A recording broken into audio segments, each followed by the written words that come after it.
There were 1,000 people in the hall, and I said, my name is Chris Smith. I'm the Labour MP for Islington South and Finsbury, and I'm gay. A group of us in the Gay Liberation Front hit on the idea of holding a gay pride march to challenge that shameful view. Equality, and for some people in Stonewall, like me, equality was kind of like what you got to as a starting point.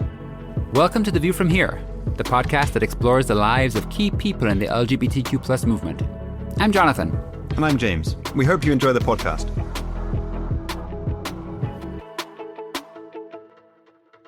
Today we're joined by Adèle Anderson, the performer and trans rights activist, best known for her work with the satirical cabaret group Fascinating Aida. We talked to Adele about her childhood, knowing she was different, gay liberation, the challenges of transitioning in the 1970s, and her work with Fascinating Aida.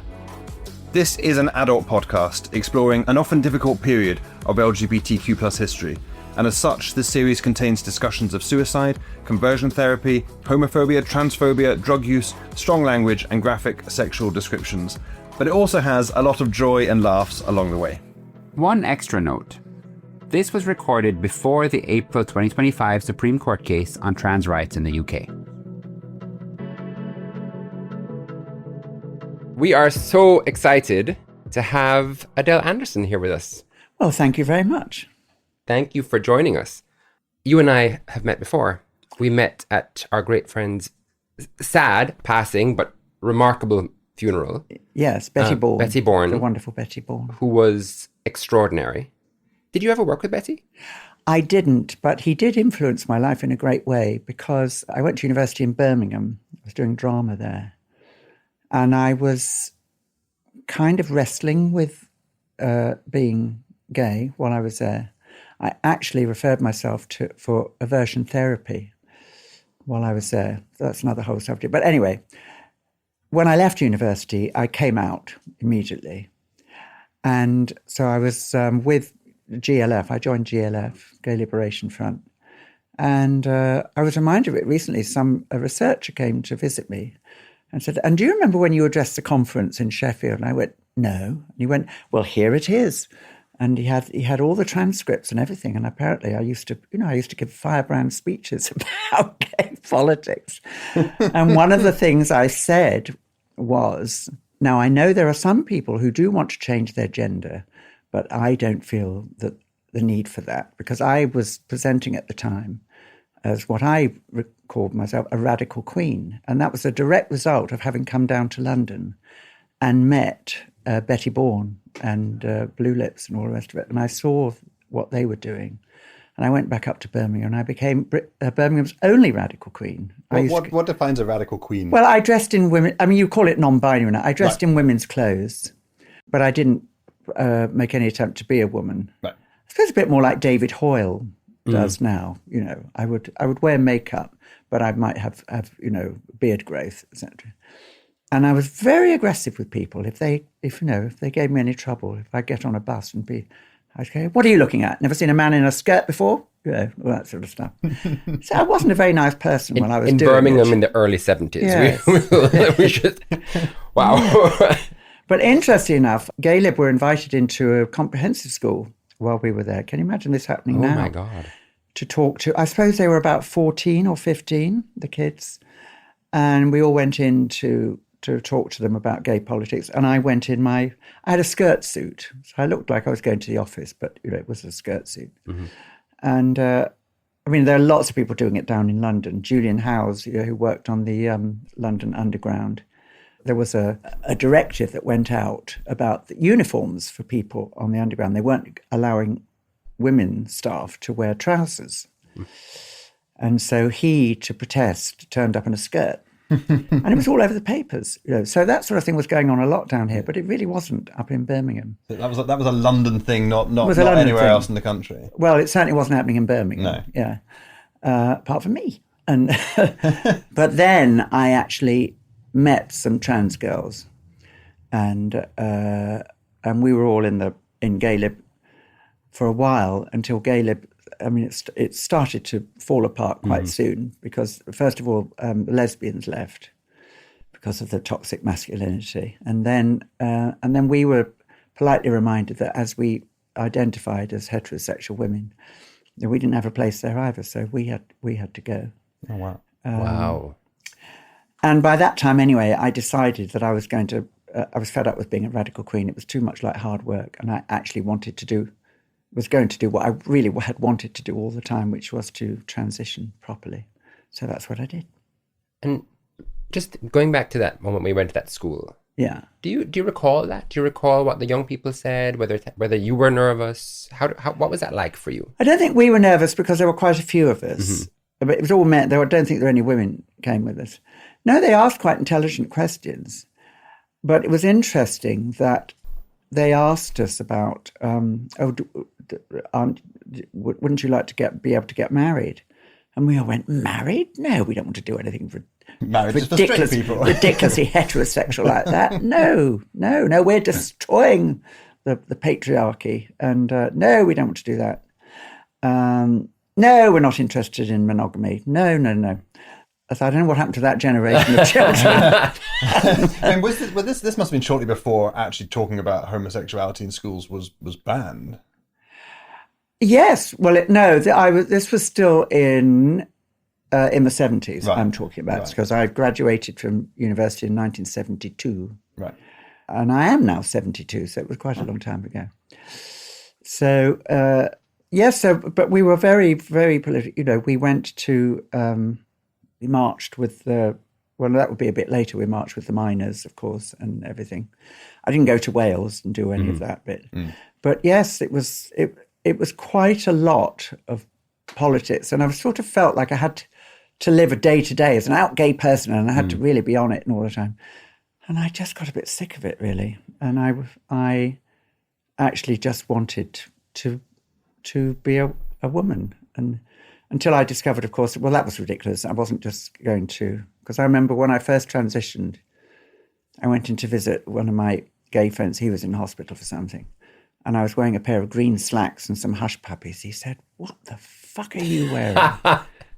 He said, "You look like a librarian. So don't ever come and see me dressed like that again." So what happened to the glamour that you used to have?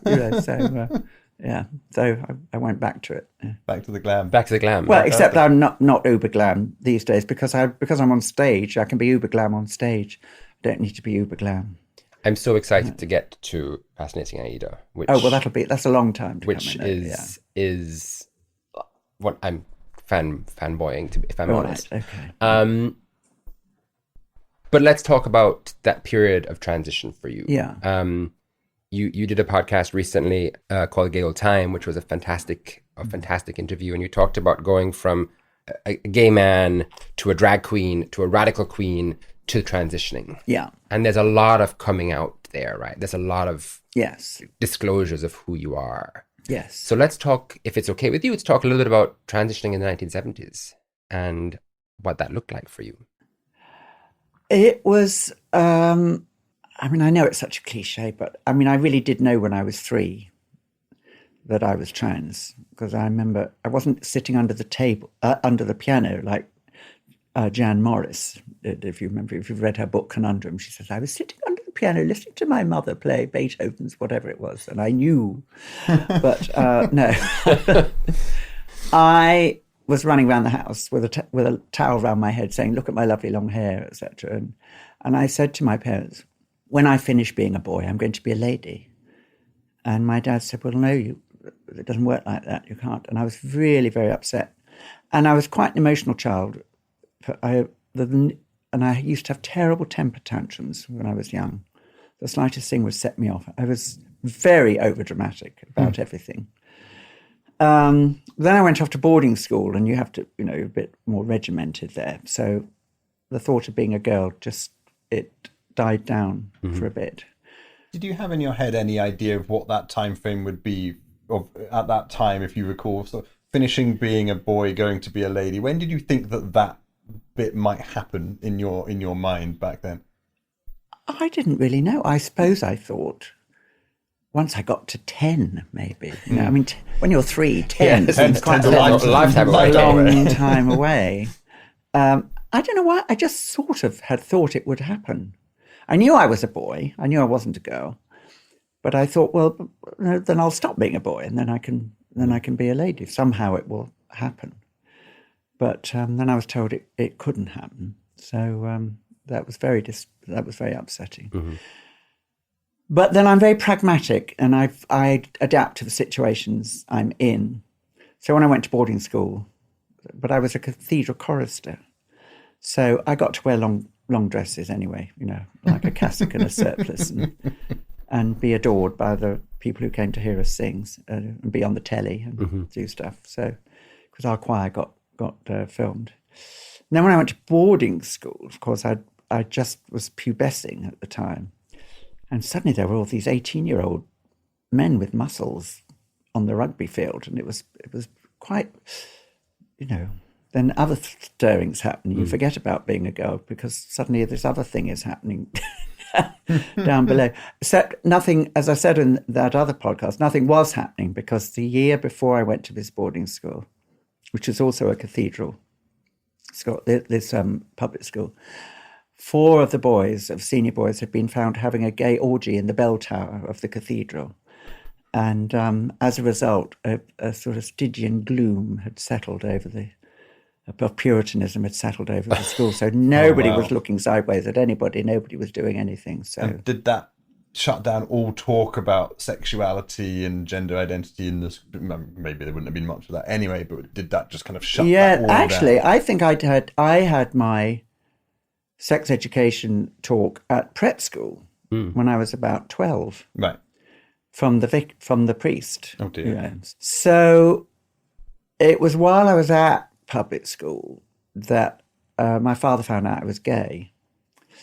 So he decided that actually being in a single-sex school was not a good idea, and he didn't want to spend any more money on my education, as I had disappointed him. So, but the weird thing is, the reason I was sent to prep school in the first place was because when I was at primary school, I used to hang out with all the girls.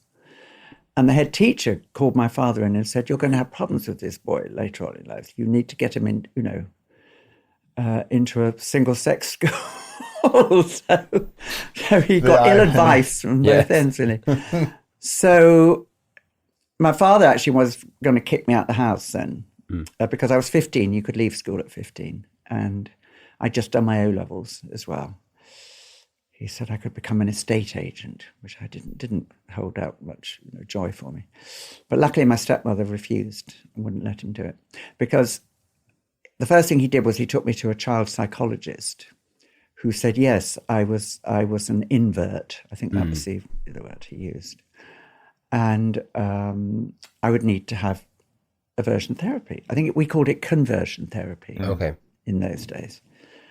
And when my father found out what was involved, even he balked at the idea of sending his 15-year-old son for that. So he just wanted to kick me out. But anyway, so I stayed in the house. I did my A-levels at the local college. And then I went to university, and I never lived at home again after that. And you mentioned earlier the idea of kind of aversion therapy or conversion therapy, and you sort of, maybe I recollected wrong what you said, but you said you sort of referred yourself to it. Was that something that happened later at university? Yes, when I was at university, I got to university and I was quite, I thought, I'm in the drama department. I'm quite out. So I was quite out. Then I discovered I really was the only gay in the drama department, which is ridiculous, really. I'd been hoping that I was going to grow out of it by the time I was 18. I don't know why. I always got these numbers. Yeah. When I'm 18, I've grown out of that. But I wasn't obviously going to be growing out of it. And I got very drunk at a party and I ended up in bed with somebody. Nothing happened, but I was so traumatized by the whole thing and the fact that everybody might think I was gay that I took an overdose of paracetamol, which is a very slow way to go, by the way. And I thought I'll just walk around until I collapse. And then oh my God! But it took too long, and I thought, oh no! So I went and told somebody, and I ended up that same night going to hospital and being pumped out.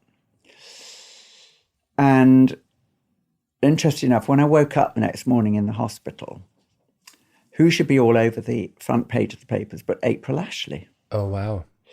And for those people who don't know, April Ashley was one of the very first people to transition in Britain. Well, she didn't transition in Britain. She went to Casablanca to have the surgery because she was working in a nightclub in Paris. And she then married a member of the English aristocracy, Corbett, yes, the Honourable Arthur Corbett, who, but my understanding is that she ran off with an Italian count on their honeymoon. So the marriage didn't really go very well. And so he applied not for a divorce, but for an annulment on the grounds that she was not a biological woman. And nobody did give much thought to it before then. People had been quietly changing their birth certificates before then. There'd been others who transitioned even before April, but they tended to be members of the English aristocracy who had quite a lot of money, and people just sort of got on with it. But of course, April was from the slums of Liverpool, so rather like the Profumo case, what they hated so much about Keeler and Rhys Davies were the fact that they were working class. And that was the same with April, because she dared to inveigle her way into the aristocracy when she was actually from the slums of Liverpool. And class still held great sway in those days. So anyway, there was an absolutely ghastly court case, and in which the judge said some really unpleasant things to her. And it was deemed that she was not a biological woman, and so the marriage was annulled. And then she became a social pariah. People who'd embraced her spat at her in the street, and she had to go and live in America for a while, I think. But then I looked at her on the front page and in the basket in the swimming pool at Nice, and I thought, oh, it is possible. You see, it is possible. So that was a bit of a comfort. But in the meantime, I thought, well, that was going on one day. But I thought, but I don't look like that. So, and then the psychiatrist came to see me, and I said, he said, why did you do it? And I tried to explain. And I said, my father tried to send me for aversion therapy before. And he went, well, we're doing it here at the university. So I said, right, sign me up. Because I thought, it was my last-ditch attempt, I think, to try and fulfill my father's wishes. So I had the therapy, which... So you signed up knowing that even your father had said this is well, I didn't know that till later. You didn't know that, right? Till later, till I spoke to him. But and I was helping because it was sort of a trial that they were running. So I thought, I'm helping medical science. It would be marvelous. I'm always up for that sort of thing. But it was, and somebody else who was in that trial has since sued Birmingham University for long-term PTSD, because apparently part of his treatment was he was advised to marry a woman at all costs, which he did, but they had never consummated, in all the years that they lived, they were husband and wife, they never consummated the marriage because he had a horror of female genitalia, didn't want to do it. And so he was now suing the university. The university had lost all the records. How convenient. Yeah. Well, it was 4 computers, they could have been misfiled. But I don't have PTSD from it, but I can tell you exactly what happened. There was a lot of form filling. So you'd have to, they give you this questionnaire about, how do you feel about men's socks? How do you feel about brassieres? All of that, the articles of clothing, and then it was sort of moving parts of the body and all the rest of it. And then also you had to, they gave you a book of pictures of men and a book of pictures of women, and you had to pick out which ones you found attractive. Well, if you didn't find women attractive to start with, it was a bit tricky, so you had to sort of make an educated guess. And the men, it wasn't porn, it wasn't naked men with stiffies. It was, they were sort of, they looked like they come out of a catalogue. Oh, wow. All that sort of thing. So anyway, there wasn't a great deal of, I got as many bare-chested ones as I could, I think. And then they strap you in this chair and they put a electrode on your wrist here. and they put another one on your ankle. So then it's a darkened room. A slide comes up. It's a picture of a man. And you have 5 seconds to make it go away. If you don't do it within 5 seconds, you get an electric shock, which makes your hand go like that. So quite a significant shock. Significant, right? Yeah, shock. And then you get a picture of a woman as a reward before you get the next picture. But you can't always just bank on the fact that if you look at it for 4 seconds and then press your button, you might still get the shock anyway, for even looking at it. But some of the other methods that were used for aversion therapy were much worse than I had. They put electrodes on your penis and your genitals, and they gave you vomiting-inducing drugs. They would show you lots and lots of pictures of men and make you vomit at the same time. So I didn't have any of that. So mine was softcore, I would say, rather than hardcore. Anyway, I can't remember how long it went over. It was quite a long time, quite a few months. And constantly these bloody questionnaires. How do you feel about men's socks? To and all see this. If you change your opinion. Yes, all this. And I wasn't really changing my opinion, but I knew what they wanted, so I would, I would subtly alter it. Anyway, I got out the other end. And they thought they'd succeeded in... I think they thought they had succeeded. They had cured you. Yeah, cured, yeah. Well. But it just sort of stripped me of any sexuality whatsoever. I was sort of like a eunuch. I had no... Oh, wow. Actually, that's not true, because eunuchs do have sexual feelings, apparently, but I just didn't fancy anybody. And all my joie de vivre vanished. We had a nice guy who was our production manager, and he said, "What's happened to you?" He said, "Last year you looked like a queer. This year you look like a moody queer." Because I was going around, the theatre. going around in a black polo neck jumper, and and that went on for quite a few months. And then our professor decided he was going to do a production of The Maids by Jean Genet. And he cast me as Claire. And my best friend, with whom I was in love, but, could never be with, he played my sister Solange. And then another friend of ours was playing Madame. And it was all done under, behind closed doors. It was closed set, as they say. And when I first put the wig on, I looked at myself in the mirror and I thought, oh, there you are. Oh, hello. Wow. Yeah. But then, of course... Did your professor do this to help you out? Have you thought about the thought process of your professor in casting you? I'm not sure. No, because the other two boys were both straight. Oh, right, okay. Yeah, okay. And and in fact, the guy that was playing Madame found it particularly difficult. Oh, yeah.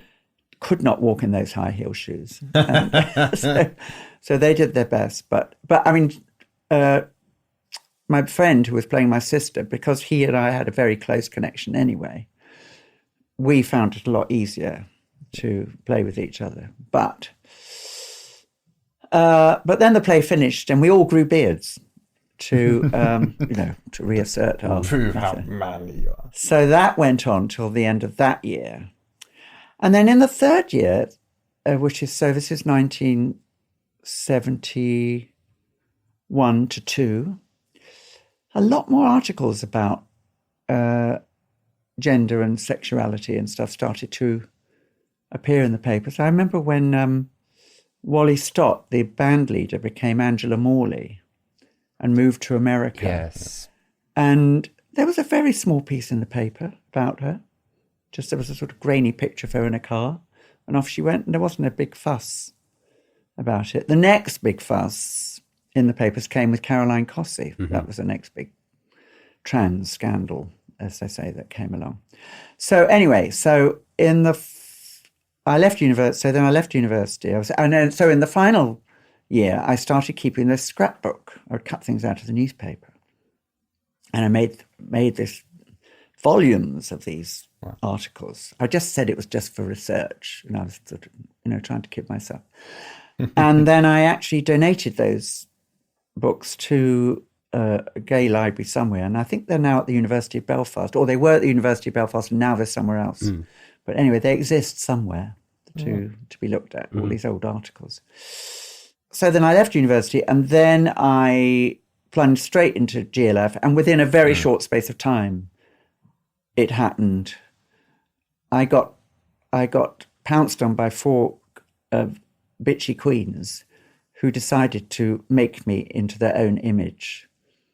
So I would have to go around to their house, and I'd have lessons on how to hold my tea and what remark. No, you wouldn't say that. No, you would say this. The rest of it. I love that so far in this podcast we're getting every type of queen, radical queens, bitchy queens, moody queens. It's fantastic. So and I became very queeny and bitchy, and it was very unpleasant. I didn't particularly like myself as that. And then I was being drawn back to the femininity. So I, as I say, I tried being a drag queen for a bit. But then I got very disappointed when I had to take it all off again. So then I decided radical queen, because then I was being really... But then in the end, then when I met these lovely trans girls, and in fact I had an affair with one of them, and she was very disappointed because I didn't want to be with her. I wanted to be her, really. But they put me on to a GP in Birmingham who asked no questions about hormones. Just go in, they said, and tell them you come for a repeat prescription. And that's what I did. I started self-administering hormones. So with no kind of medical... No, nothing like that. No, just wrote the script. Off you go. Yeah, there we go. So how terrifying was that when the first time you got this kind of bottle and you took it? Well, actually, it was really nice because by then, because the effect was quite quick. Right. Oh. I started to grow breasts quite quickly. Okay. And I remember I was working in Lions Made ice cream factory between jobs, and it had a real hierarchy there. Men worked on overseeing the machines, and women worked on doing all the hard work. So I had to look after these machines, and of which I had no skills whatsoever. But there I was, and I was quite open about what was happening. And so every week, all the women, they'd take me into the ladies' loo, and we'd have a weekly tit inspection to see how they were going. They were all absolutely fine about it. They were fascinated and thought it was marvellous. But then after I left that, then I did start to then I started living full time. In fact, it was my 21st birthday that I transitioned socially. I took all my men's clothes to the charity shop. So by the time I got down to see Dr. John Randall, the infamous Dr. John Randall at Charing Cross Hospital, who was a part of the Corbett v. Corbett case. He was one of the testified. Yes, he was not amused that I was already on hormones because he had not assessed me. He had not decided that I was worthy. But anyway, so I went in to see him, and he said, "I suppose you want me to give you an operation." And I knew that he had, because some of the other girls were already seeing him, I knew how tricky he could be. So I said, "Well, I know you're not going to give it to me right today, obviously. You're going to have to. So could we talk today about what you can do for me, which is like, I want to apply for a new passport. I want to apply for a new driving license. I want to apply for female employment cards." We still had them back in those days. And I need a letter from you that I can carry with me. So if I'm arrested in a women's toilet, you can say that it's, what I mean. So he did that. He did that for me. And then I would have to go and see him. And my understanding had been that I would see him for 2 years. And then I would go on the waiting list for surgery, which would be another year. So I'd be done and dusted in 3 years. But it actually took 5 years because he and I used to clash heads so much because he had such a narrow view of what constituted a woman. If you were a lorry driver when you went to see him, you have to give that up and become a waitress or a typist. Oh, wow. Or a nurse. Only everythings that women do. And and you had to keep your head down. You had to do the real living test, which you had to prove you could live in your role. So you had to be under the radar. And I suppose his thinking was, well, if you're a female lorry driver, you will stand out. So, I can't gauge the success. This is the reason I joined the civil service. I had no intention of being a civil servant. I wanted to be an actress, obviously. But I had to have a regular job. So I became a civil servant for 5 years.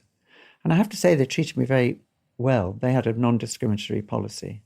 And they gave me leave when I had my surgery in the middle of the time I was with them. So that was all very good. But anyway, I was an executive officer. And so I had staff under me and I had to, give orders to people. Dr. Randall said, you have a very aggressive way of speaking. I said, I don't think it's aggressive, Dr. Randall. I would say it's assertive, but that is because I'm in a position of Well, I should watch that if I were you, all that sort of thing. And he hated the fact... So it is his job to give you lifestyle advice. Yes, he hated the fact that I turned up in jeans. He thought that was very unladylike. And, I didn't really think I should wear trousers at all. It was another trans woman apparently always used to come in after me. She said, I used to sit out there and listen to you two going at it, hammer and tongs, every time. And so, consequently, 2 years went into 3 years. And at the end of 3 years, I said, why... Dr. Randall, I'm going to, because you never dared cross him. You always were trying to second guess him, just because you didn't want to upset him in case anything happened. Was there always that feeling that if you upset this one man, that could ruin? Oh your yes, whole because journey? there was that famous TV program George Julia, and Julia went and got her breast done while she was still seeing Dr. Randall. He hit the fucking roof on camera. Oh. Well, and I think he struck her off his books for doing it. Because there's a way of doing these things. There's a policy. There's a path we follow. Blah de blah de blah. And so eventually I asked him, and I said, "Why are you not referring me for surgery?" And he went, "Well, you don't really want it, do you?" I said, "What do you mean?"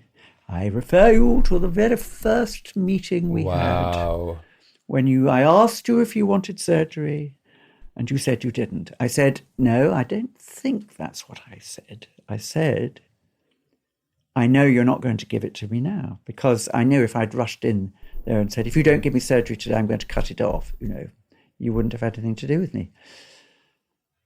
"Oh, right," he said. But this is only because you are so assertive. You could imagine somebody else in that scenario being left on a completely different I would have just path. carried on. Yeah. I had to ask him in the end.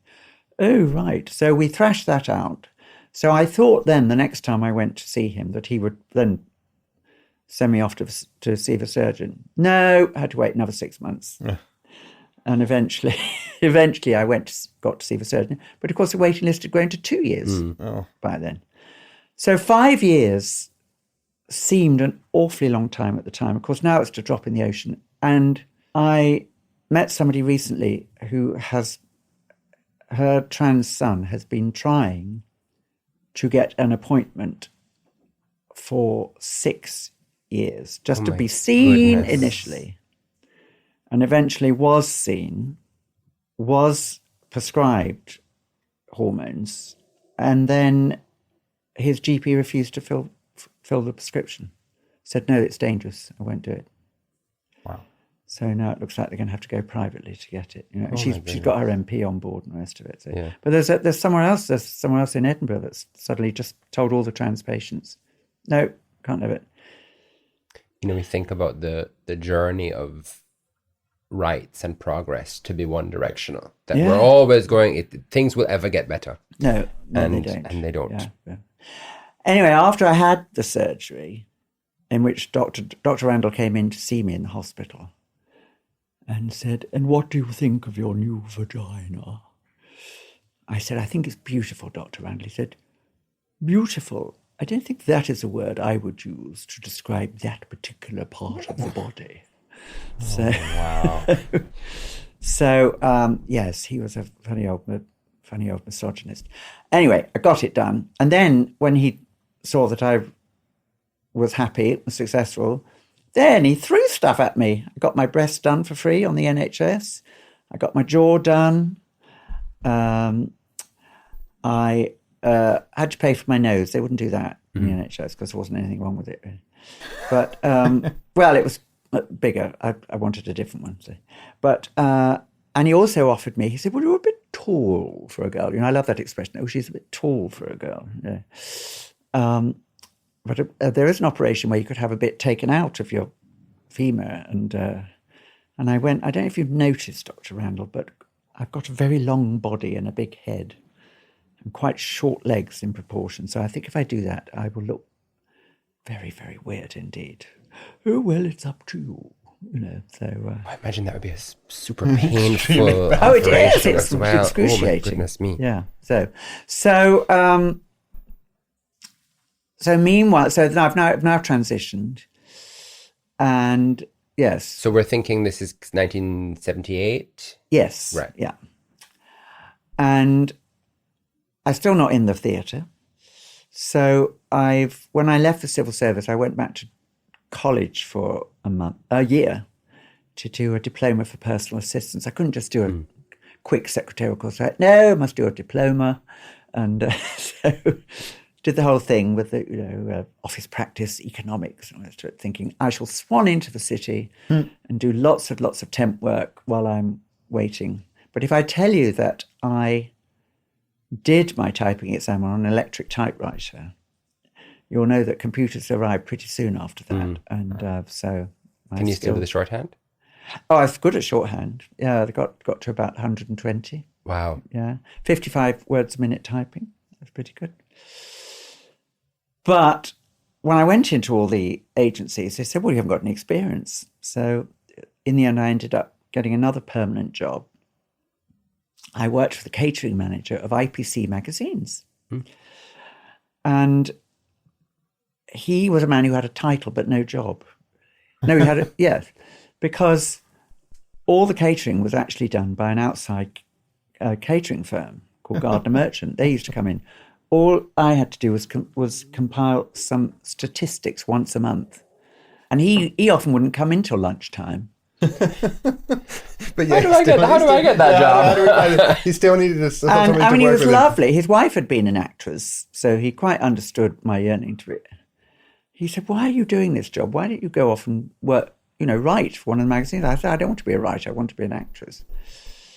And but because I knew he never came in till 12, I wouldn't turn up till at least 11. Until one morning, he said, oh, apparently somebody tried to get hold of me yesterday. And he said, nobody answered the phone. And one day he came in and discovered that I hadn't yet arrived. And I mean, he was very nice. He used to take me up to the executive dining room all the time. But eventually he said, Adele, you're either going to have to leave or I'm going to have to sack you because you really are the worst secretary in the world. I quite understand, my dear. It's not your thing. But you really do have to go. And by that time, I was living with a young actor whom I'd been supporting while he started his career. And then he got a nice big job in a film. So he said, well... I'll support you while you look for work. Because by that time, of course, the other whole problem was the equity card. Back in the days before Thatcher smashed the unions, you couldn't work in the theatre unless you had an equity card. And the criterion for getting an equity card was somebody had to offer you a job that came with an equity card. But you couldn't really get an equity card if you didn't have a job. So, it was all a sort of catch-22, and there were ways of getting them because they brought in variety. So you could become a magician's assistant, or you could go to Turkey and become a belly dancer or stripping. Have you read Jill Nalder's book, Love from the Pink Palace? No, I haven't. No. So it's a sin. Yes. So I know that. I know who she is. And it talks a lot about that journey of forgetting her equity card and doing it through variety and. Yeah. So I did it I formed a little jazz trio, and I had a residency in an East End pub, and through that, I got my equity card. So by the time my friend was prepared to support me, I had my little equity card. But remember, in those days, an equity card didn't not allow you to work in the West End. You had to work for 40 weeks in the provinces before you were allowed to come into the West End. Wow. So that meant you had to do a lot of rep, a weekly rep. Mm-hmm. And you probably have to be an assistant stage manager. And I never felt the urge to be a stage manager, I have to say. I just thought, no, we'll just step straight on the board. Because I thought I was a fantastic actress back in those days. I was soon to learn that I had a lot to learn. But to cut a long story short, not long afterwards, I joined Fascinating Aida, and the rest is history. And Fascinating Aida was 1983? It started in 83, and I joined in 84. 84. Yeah. And then there was that Financial Times review. Yes. Well, before the Financial Times, there was your audition. I understand was you were there was a very direct question asked of you. At your audition. Yeah. Okay, so the reason I was asked to audition was I had gone to the Donmar warehouse to see Bertice Redding, who, those of you who don't know, she was a very camp black American woman who would do her own cabaret show. And then they had late night cabaret, which was really just starting out. Alternative cabaret was just starting as well. And people from West End shows that she knew would drop in and do a number. And I went along with my friend John. Now, John actually worked for the Financial Times, which we'll figure later on. But in his spare time, he was a male stripper called Johnny Fever. And he was a comedy stripper, though, because he was thin as a streak of piss, but he was nicely endowed. But anyway. That's the key starting point to be a stripper. Yes, but however, he was a comedy stripper, and he asked me to help him put this act together. So he'd come on as a dirty old man. The music would start playing, and he'd come on as a dirty old man in a dirty old Mac and stuff. And then he'd sort of whip all that off, and underneath he was a Catholic priest. And he'd go around and bless people. And then he ripped that off, and underneath he was in a tux like James Bond. And then he'd take that off, and he had a wet look T-shirt underneath, and he'd rip the trousers off. And he had red satin shorts with a great big stonker inside. And then he would take the T-shirt off, and then he would rip the shorts off. And he had a bejeweled jockstrap on underneath with this big fake dildo. And then he would sort of wander around in front of people. And then at a crucial moment, he'd put it in, he'd press a syringe, and milk would spurt out. Oh, God. So it was a very good act, I have to say, and I felt very proud of it. But I went along as his manager, but actually I was there to pick up all the clothes that he took off, and also to take the money, because the artist should never handle the money. So you did become a stage manager. So yeah. Well, that was my job, really.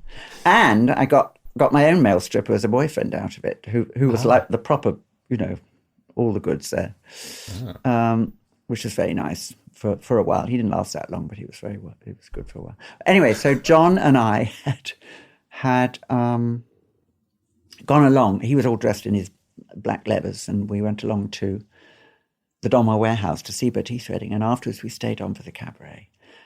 And I said to John, I could do that. I've done my residency with it. So he sought out Nika Burns, who now owns most of the West End, but at that time she was director of the Donmar. And also Fascinating Aida's director, but she's director of the Donmar. And John went up to her and said, I just thought you'd like to know that Adèle Anderson, the jazz singer, is in the audience tonight, and we'd love to hear her do just a couple of those standards. She's made so much her own. And so Nika said, oh, leave it with me. She went to the band and she said, any of you ever worked with Adèle Anderson? Because they'd work with everybody. No. Anybody heard? No. She thought, this is a scam. But anyway, she was intrigued. So she came over And she said, well, I can't put you on tonight because it's all booked, but if you come back next week, I promise you, you'll be able to sing. So I did. We went back next week. And I sang Anything Goes by Cole Porter, to which I had written an even filthier second verse. And she liked what she heard. And she had it in her mind. She'd put me in a double act with a busty blonde who wore leopard print.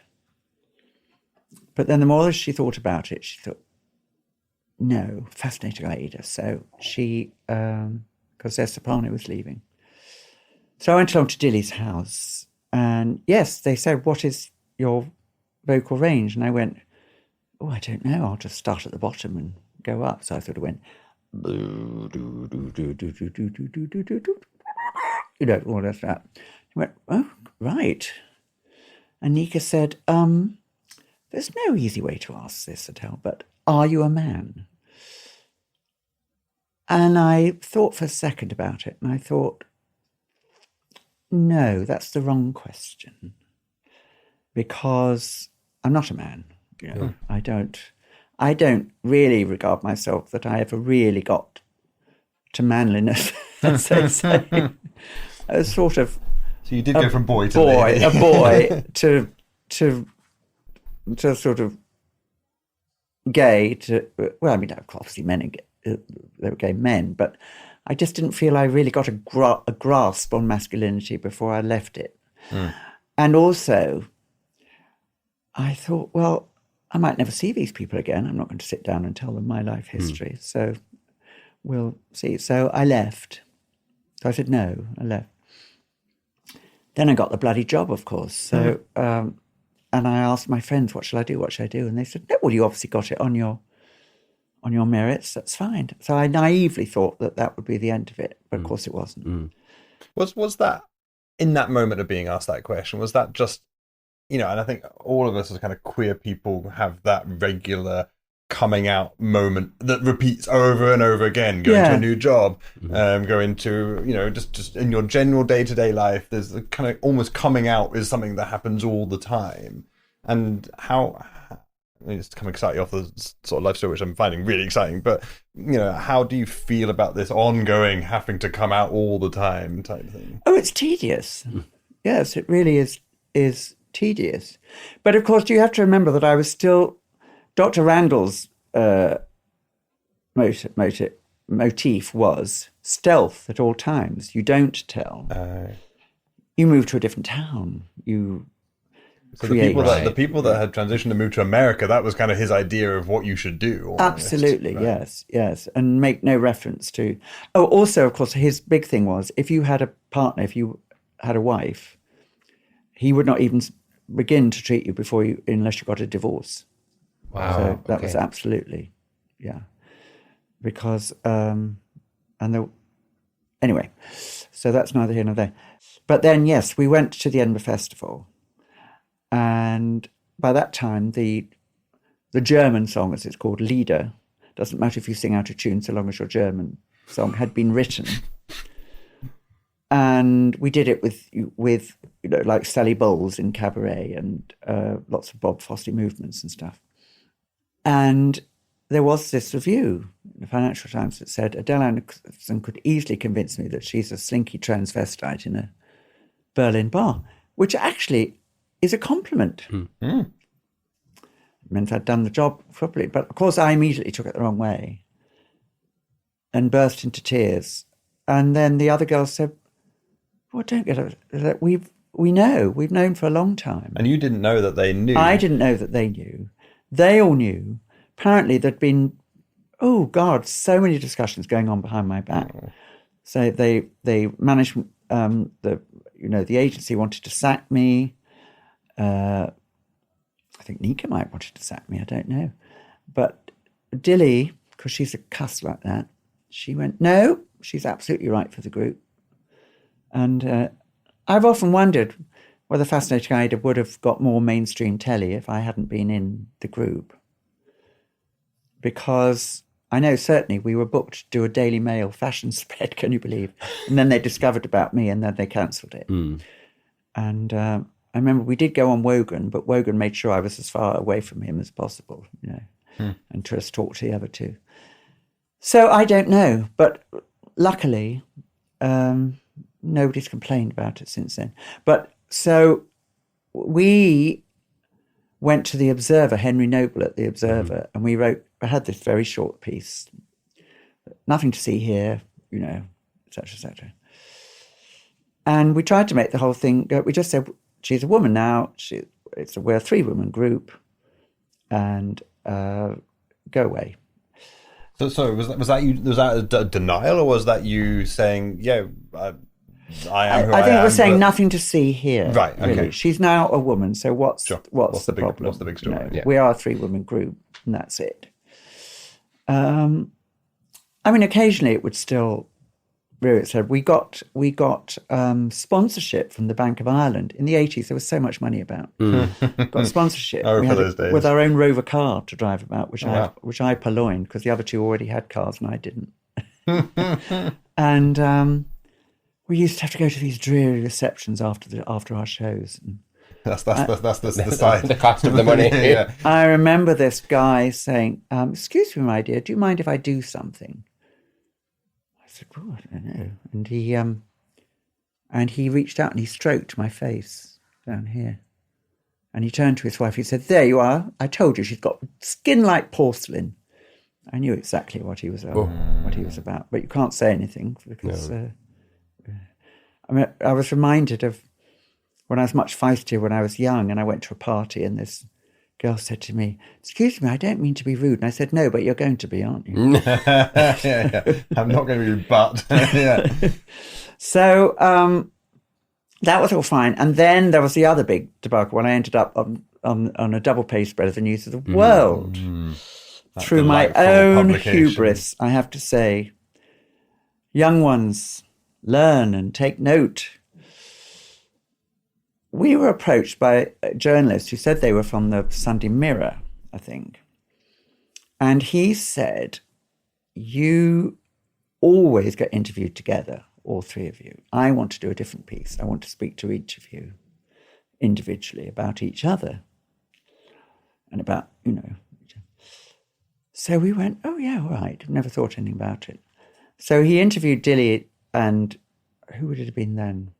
Denise, I think. Yes. For about 10 minutes each. Never used them, the interviews. Then he took me out to dinner. Never drink with a journalist.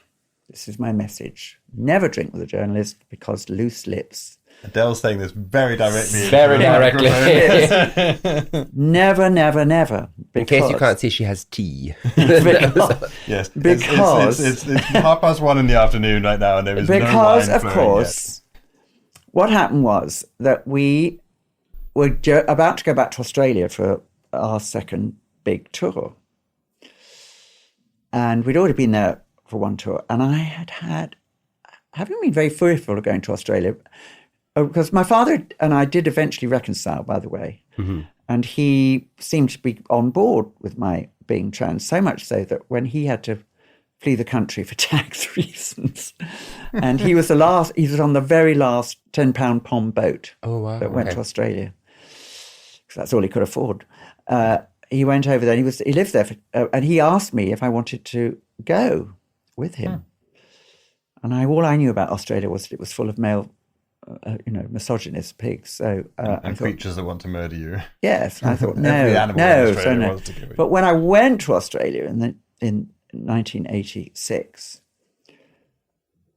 I had the greatest love affair of my life while I was there, and also a lot of other sex while I was there. It was fantastic. My Australian men just adored me, and I adored them. And I was single, it was fine. But when the article came out, and I didn't want this journalist to think that, that I lived the life of a nun, or that nobody wanted to have sex with me because I was a trans woman. I said on the country. So then when I got to Australia, they suddenly decided to photograph me on the steps of the Sydney Opera House. Fine. Why didn't they photograph me when I was in there? Because they were syndicating it. not only was it in Oh, wow. England, it was in Australia as well. And there was a big double-page spread that said, "Sex is so much better now I'm not a man," says cabaret star Adèle Anderson. Which actually, when you think of some of the stuff that appears in the newspaper today from, young Love Islanders and all that, it was really very mild. All it said was, yes, I had a lot of sex, like Miriam Margolyes. Yeah. I mean, I don't mean I had sex with Miriam Margolyes. I mean, like Miriam Margolyes, I had a lot of sex. You heard it here first. But my God, the girls were furious with me, as quite rightly, were furious with me. You know, why? Why do you do? And I think it was because felt that like I'd been kept on a tight rein. Right. I wasn't allowed to talk about it. Also kept on that rein by yourself? Do you think you was reserved, held back yourself as much as anything else? Yes, yeah. But I think it was about the same time, I made a documentary for my friend Chris Clark called Sex Change Shock Horror Probe, which just got reissued quite recently, actually. Yeah. And in which she's a trans filmmaker. She interviewed several trans women of all different sorts of people. She interviewed a bus driver. Oh, Dr. Randall wouldn't have liked her. Oh, I was going to say, yeah. Stephanie Ann Lloyd, who started up a lucrative business called Transformation, where men could come in and have the whole turning into a woman experience, with fake boobs and bust, and not necessarily for transgender people, but for, transvestites. But, if you happened to have big feet and you were transgender, you knew you could get shoes there and that sort of thing. Mm-hmm. So she was a businesswoman. She had a husband who was her business partner. How did that happen? I think they just decided they were husband and wife. And then there was a Labour councillor, and she bent over backwards to make it clear that she did not consider that she had the same rights as her sisters in the left wing movement because I wasn't. So there was such a mixture of people, and I was in Fascinating Aida. I was interviewed, and I said, I find this attitude that we are not welcome in the women's movement to be weird, because if they say that we're not real women, we don't understand what women have been through. Well, if we were in the women's movement, we would have more of an understanding. No, you'd come in and you'd take over the movement. Well, if we took over the movement, what would we do with it? It would be a different movement. So it just didn't make any sense to me. And when it was shown recently at the Prince Charles Cinema, definitely the young trans people really took that on board and thought that was a good point. But and that debate hasn't gone away. In fact, if anything, we've got even more toxic in recent years. Yes, it looks like trans people aren't welcome anywhere now. A lot of gay men don't like us. A lot of lesbians don't like us. So we're going to have to build up our own movement now as we grow in numbers, which we will. Do you see yourself as a pioneer? I think I'm more now. I'm much more out now because there's more of a story to come, obviously. But then I didn't think of myself as a pioneer then because there were other girls around me who were doing the same thing. They just didn't become famous. When I say I'm famous, if people say, "Are you famous?" I say, "Well, if you've heard of me, I'm famous, and if you haven't, I'm not." To us, you're famous. Simple as that.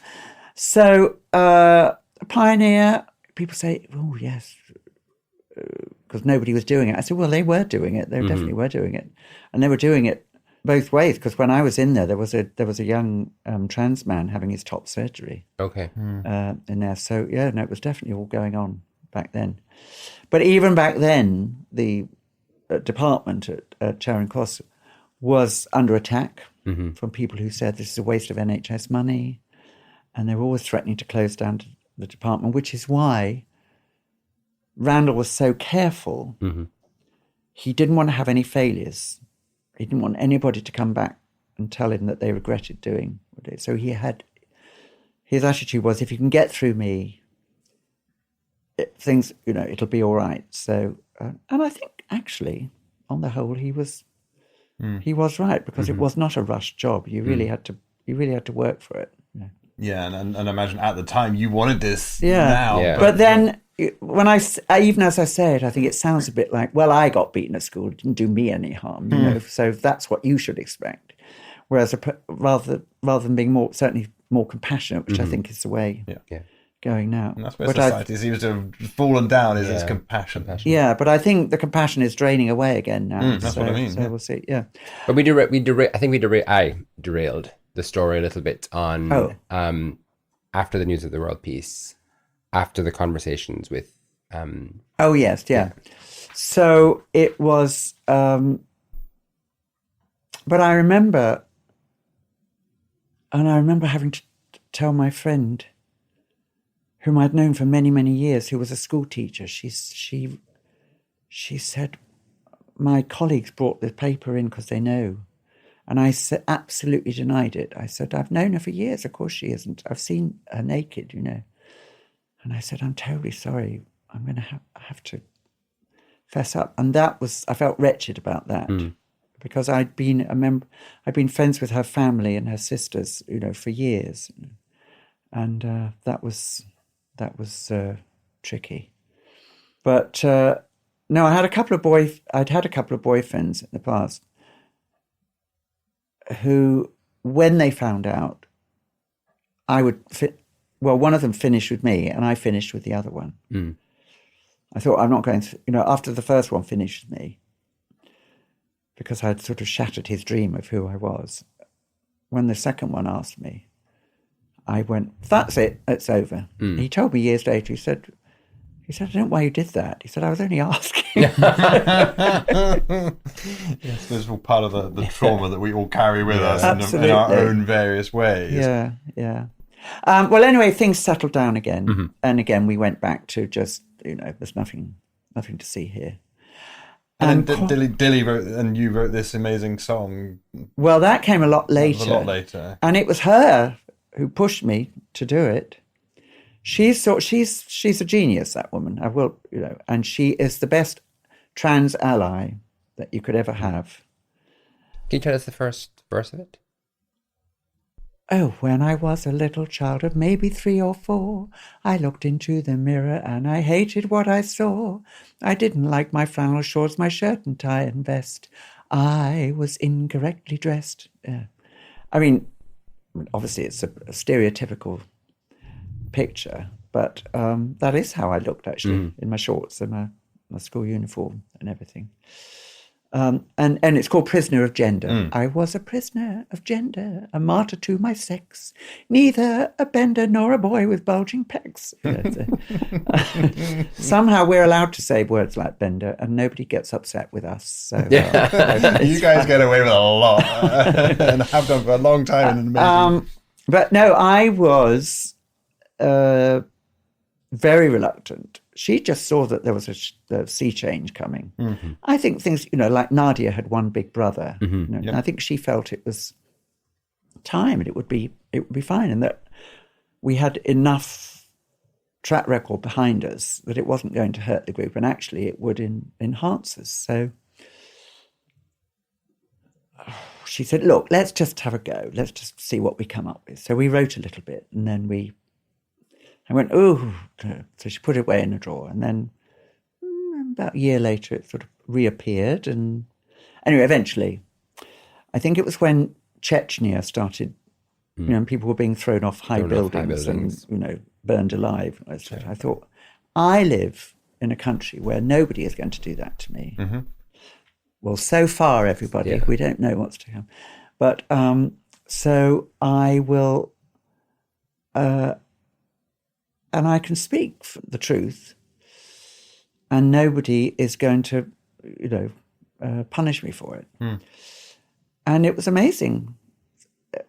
I've had lots of standing ovations, and it doesn't matter whether we do it in the Shires or whether we do it in Liverpool. I've done it in Liverpool, in Glasgow, in Hull, and then I've also done it in, Godalming and places like that. And I remember my friend was in the audience, right? And this woman said to her friend, "Why is she singing this song about trans women? What's going on there?" And the other one went, "Well, she is trans. That's what? Yes, she is. I'm sure.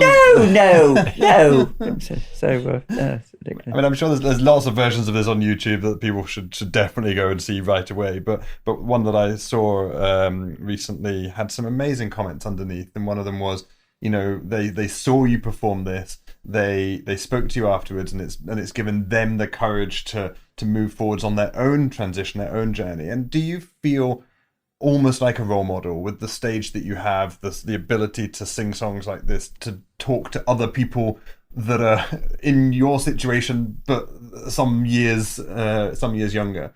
Who yes, I do now. Yes, when April Ashley died, sadly, my my producer rang up and said, "Well, you're the Queen Mother now, darling." And a mantle you've taken on, I'm sure.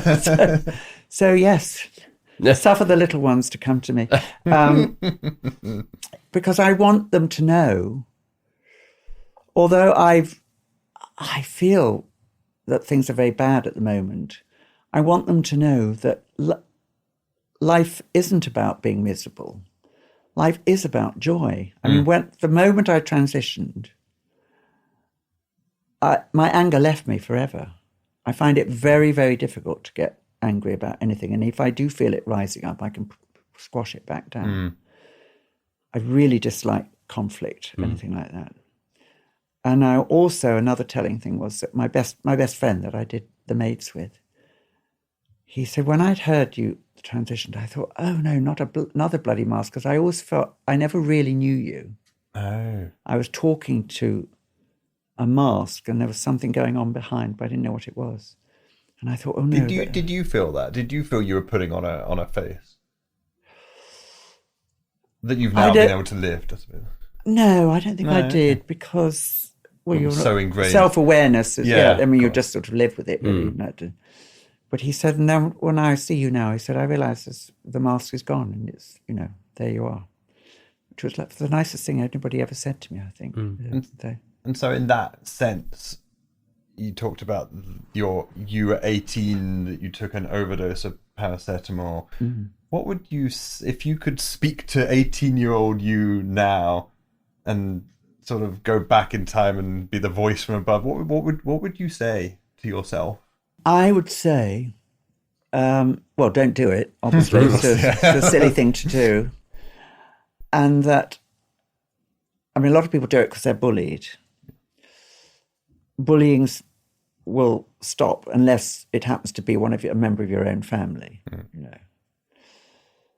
April Ashley, for instance, was bullied horrendously by her own family, her parents, her siblings, and she had to get out. And then she went into the Merchant Navy, and she got bullied there. So that's when she took her overdose. I wasn't actually being bullied at university.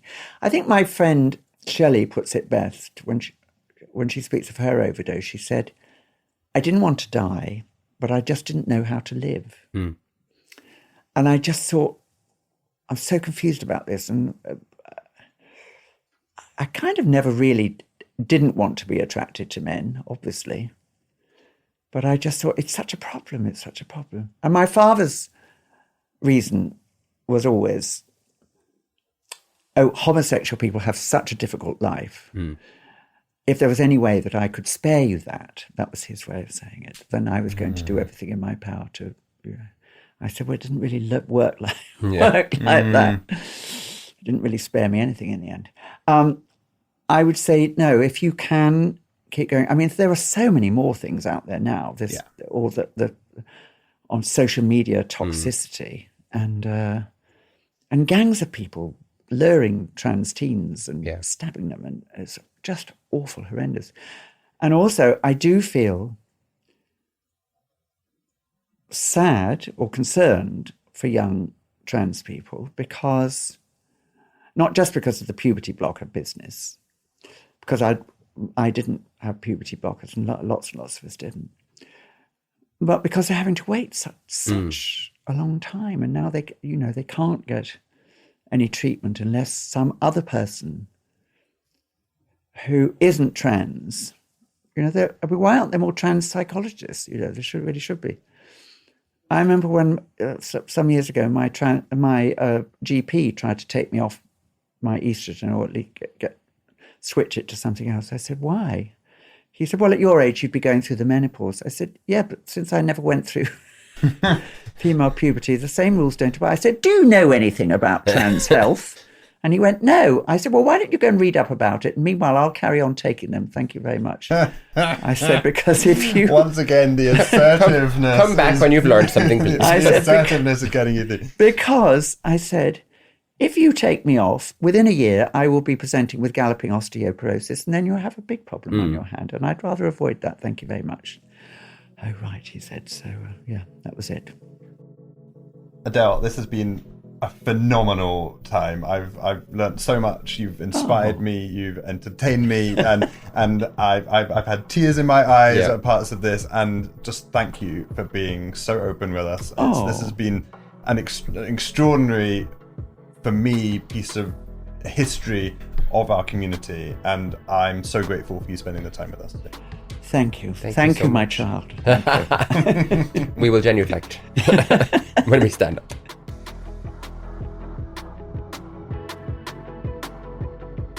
Thank you for listening to The View from Here. Of course, there's a lot of politics in any movement, but the political views you've heard across the series don't necessarily reflect the views of the podcast. If you enjoyed this episode, please consider subscribing and leaving a review, as well as sharing the word on social media. Join us next time for more personal stories from the front lines of LGBTQ+ history.